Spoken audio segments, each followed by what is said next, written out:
Everyone knows Medusa as a monster, a cursed woman with snakes for hair who turned men to stone, a creature to be slain. But the original Greek myth tells a completely different story. Medusa wasn't a monster. She was a woman who was raped, and her punishment wasn't justice. It was victim blaming. Here's the dark truth about Medusa that mythology tried to hide. Medusa's story in the original Greek myth is horrifying. She wasn't always a monster. She was a woman, beautiful, human. She lived in a temple as a priestess, a sacred virgin dedicated to the goddess Athena. Then Poseidon, god of the sea, raped her. In Athena's temple, a violation, a crime, an assault. But here's what happened next. This is where the myth becomes about victim blaming. Athena, the goddess, was angry, but not at Poseidon, who committed the rape. She was angry at Medusa, the victim. Athena punished Medusa by transforming her into a monster. Snakes for hair, a face so hideous that anyone who looked at her would turn stone. She was cursed, exiled, turned into a creature. The original myth didn't say Medusa was a monster because of her nature. It said she was cursed and transformed because she was raped. This is victim blaming in its most literal form. A woman is assaulted, and the punishment goes to the victim, not the perpetrator. Poseidon faced no consequences. Athena didn't punish him. She punished Medusa. The myth teaches, if you are assaulted, you will be punished. You will be transformed.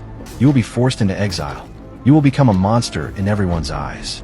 This message, this narrative, was told for thousands of years. It shaped how societies viewed women who were assaulted.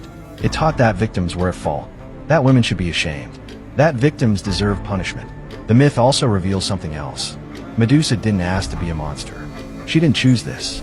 She was transformed without consent. She was isolated without choice. She was hunted. Eventually, Perseus, a hero in Greek myth, found her and beheaded her. He was celebrated for killing her, for murdering a rape victim. But modern retellings have changed the narrative. Contemporary authors, artists, and storytellers are reclaiming Medusa's story.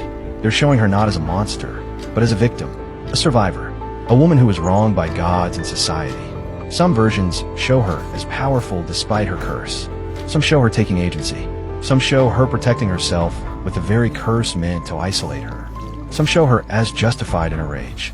The point is, the original myth blamed the victim. Modern retellings blame the perpetrator. This is the difference between how patriarchal mythology framed women's suffering and how we understand it now. Medusa's curse wasn't her fault. It was Poseidon's crime and Athena's injustice.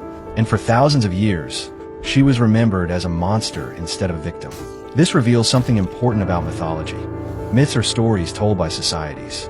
They encode the values, biases, and beliefs of the culture that told them. Greek mythology told women, if you are assaulted, you will be punished. Your suffering will make you a monster. You will be hunted and killed.